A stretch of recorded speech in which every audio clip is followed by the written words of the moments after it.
नमस्ते साथियों, important PYQ की सीरीज को आगे बढ़ाते हुए एक और इम्पोर्टेंट क्वेश्चन आपके लिए RRB NTPC graduate level CBT 2 जो कि आपका मिड जुलाई में संभावित होगी। ठीक है, और अगर हम सीबीटी 1 की रिजल्ट की बात करें तो आप ये मान के चलिए कि आपको जून लास्ट में देखने को मिल सकता है। ठीक है, तो इम्पोर्टेंट क्वेश्चन की सीरीज हमने चालू करी है। आपको सबसे अच्छी तैयारी करने की जगह है टेक्स्ट बुक। जब तक आप कितने भी कॉन्सेप्ट समझ लो, कितने भी आप चैप्टर पढ़ लो, जब तक टेस्ट नहीं लगाओगे आपके मार्क में इसको इम्प्रूवमेंट नहीं दिखेगा, स्कोर में आपको इम्प्रूवमेंट नहीं दिखेगा। तो टेस्ट लगाना बहुत ज़रूरी है। कॉन्सेप्ट आप पढ़ते रहो, चैप्टर पढ़ते रहो, डेली कहीं से भी पढ़ते रहो, लेकिन आपको टेस्ट डेली एक लगाना है। और टेस्ट लगाने की सबसे अच्छी जगह है टेक्स्ट बुक। टेक्स्ट बुक अगर आपने डाउनलोड नहीं किया है, अभी तक नहीं देखा है, तो डिस्क्रिप्शन में जाइए, लिंक दिया हुआ है, डाउनलोड कीजिए और अपनी स्टार्ट कीजिए प्रिपरेशन। डेली एक टेस्ट लगाइए और उसके सॉल्यूशन को एनालिसिस कीजिए।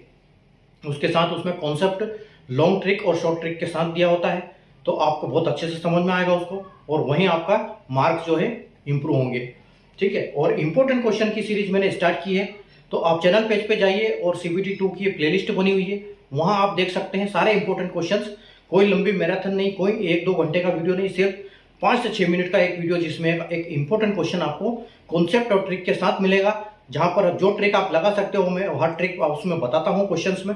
ठीक है, तो आप वहां से डेली वो क्वेश्चन करिए, तो आप अच्छी प्रिपरेशन कर पाएंगे, कॉन्सेप्ट समझ पाएंगे कि किस टाइप के क्वेश्चन आते हैं और कैसे उनको हैंडल करना है। जैसे कि यह क्वेश्चन आज हम देख सकते हैं, एक ट्रिकी क्वेश्चन जो कि पिछली बार आया था, बच्चों के अच्छे उसमें पसीने छूटे, काफी टाइम लगाया बच्चों ने, क्योंकि अच्छा बढ़िया कैलकुलेशन था। लेकिन मैं यहाँ पर आपको कॉन्सेप्ट बताऊंगा कि इस कॉन्सेप्ट को हम जल्दी कैसे कर सकते हैं। तो आइए हम स्टार्ट करते हैं। क्वेश्चन क्या है, एक पार्टनरशिप टॉपिक से है। देखो, 3 friends XYZ started a business by investing a sum of money in the ratio of 4:5. After 6 months X withdraw half of his capital. If the sum invested by Z is rupees 23,000, then out of total annual profit of rupees 37,000, what is the difference between X and Y's profit? ठीक है, 3 दोस्तों XYZ ने 4:2:5 के अनुपात में निवेश करके एक व्यवसाय शुरू किया। 6 माह बाद X ने अपनी पूंजी का आधा हिस्सा निकाल लिया। यदि Z द्वारा निवेश की गई राशि 23,000 रुपए है, तो 37,000 के कुल वार्षिक लाभ में से X और Y के बीच लाभ का अंतर क्या होगा। अब देखो, यहां पर समझने वाली बात क्या है कि आपको सबसे पहले नजर मारनी है कि ये कितने ड्यूरेशन की बात कर रहा है।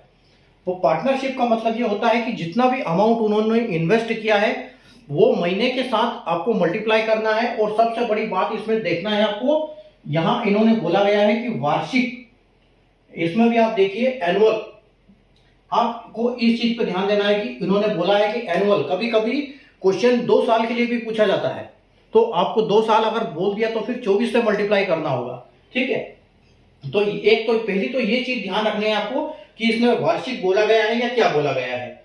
दूसरी चीज देखो, इसमें फंसाने वाली चीज क्या है कि एग्जामिनर ने इस क्वेश्चन में बच्चों को यहां पर फंसाया है थोड़ा सा। अब देखो क्या बोला गया है कि if the sum invested by Z is rupees 23,000।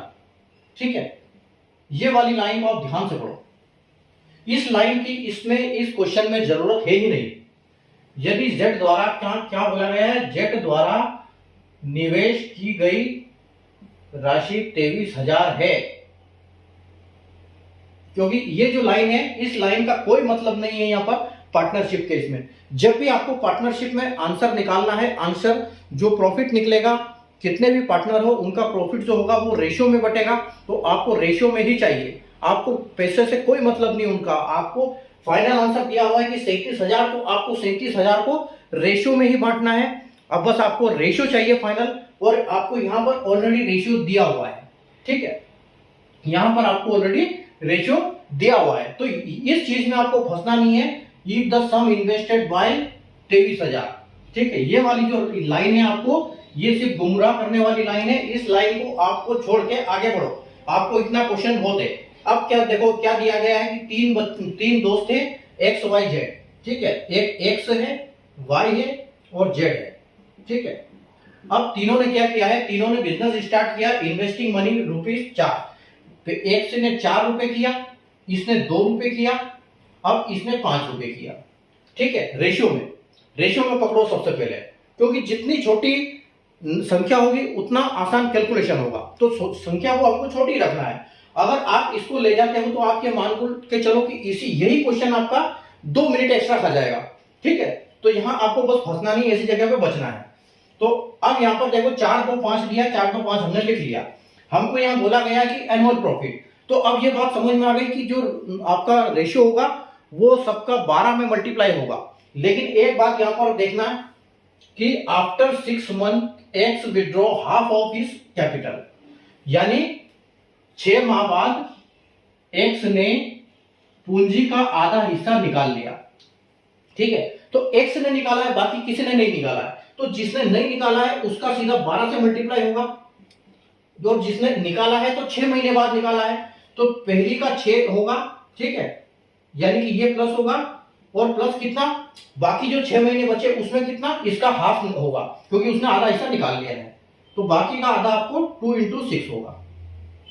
बस आपका अब ये रेशियो बनेगा कि एक्स का 6 महीने का 4 है और 6 महीने का 2 है, बाकी का 2 का 12 महीने का 2 है, 12 महीने का 5 है। अब इसको मल्टीप्लाई कर दो, तो 6 चौके 24, 24 प्लस 6 दूनी 12, ठीक है। कितना आ गया इसका, 24 और 12 यानी कि 36। इसका 36 हो गया, इसका कितना हो गया, 12 दूनी 24, सीधे यही लिखो 12 दूनी 24 एक लाइन में। इसका कितना हो गया, 12 पंजे 60, तो इसका 60 हो गया। अब देखो, अब ये जो संख्या आपको आ गई है, ये बिल्कुल रेशियो एग्जैक्ट रेशियो है कि जिसने कितना निकाला, कुछ भी किया, तो ये फाइनल आपका रेशियो है। अब इसको आप कैलकुलेशन कम करने के लिए सबसे पहले इस रेशियो को छोटा करो। आप देख सकते हो कि 36 24 60, यानी कि ये सारी जो संख्या है ये 12 से कटने वाली है, तो आप इनको डायरेक्ट 12 से काटो। तो 12 3 36, 12 दूनी 24 और 12 पंजे 60।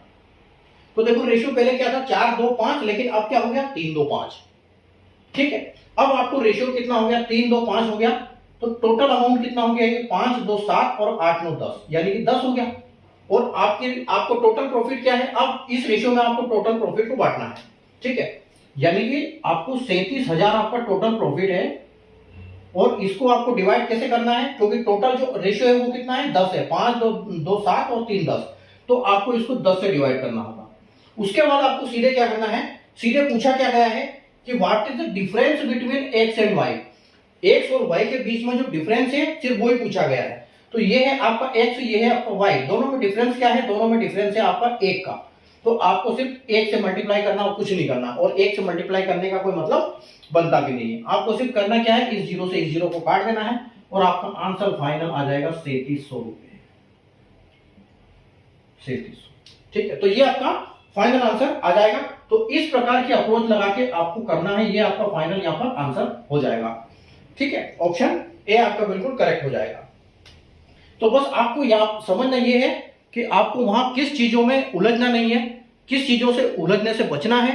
तो ये जैसे मैंने आपको बताया कि ये 23,000 का यहाँ पर कोई मतलब नहीं, इसको आपको छेड़ना नहीं है, आपको सिर्फ रेशो को मतलब रेशो चाहिए, आपको रेशो से रेशो बनाओ सीधे इसको डायरेक्ट, ठीक है।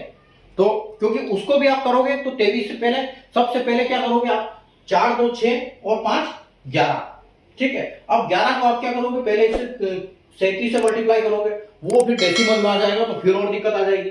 इसलिए इसमें उलझना नहीं है आपको, अगर इसके साथ करोगे तो आप बहुत टाइम खा जाओगे, और ऐसे सिलेक्शन संभव भी नहीं है, ठीक है। तो आपको ये स्मार्ट तरीके अपनाने पड़ेंगे एग्जाम में आंसर क्वेश्चन को सोल्व करने के लिए। तो उम्मीद है आपको समझ में आया होगा क्वेश्चन की कैसे अप्रोच लगानी है। तो ऐसी ट्रिक मैं आपको हर क्वेश्चन के साथ बताता हूं, तो थोड़ा सा आप चैनल को सब्सक्राइब कर लीजिए और डेली उस क्वेश्चन को सोल्व कीजिए, क्योंकि मिड जुलाई में आपकी CBT 2 बिल्कुल 100% संभव है, ठीक है। तो आप उसी हिसाब से अपनी तैयारी को जारी रखें, और टेक्स्ट बुक का लिंक मैंने डिस्क्रिप्शन में दे दिया है, वहां से डाउनलोड करें और अपनी तैयारी को आज ही जारी करें टेक्स्ट बुक के साथ, ताकि एक सटीक एनालिसिस हो, सटीक आपका प्रिपरेशन हो, ठीक है। तो मिलते हैं कल एक नए क्वेश्चन में, एक इंपॉर्टेंट क्वेश्चन को ट्रिक और कॉन्सेप्ट के सीखने के लिए। तब तक के लिए गुड बाय।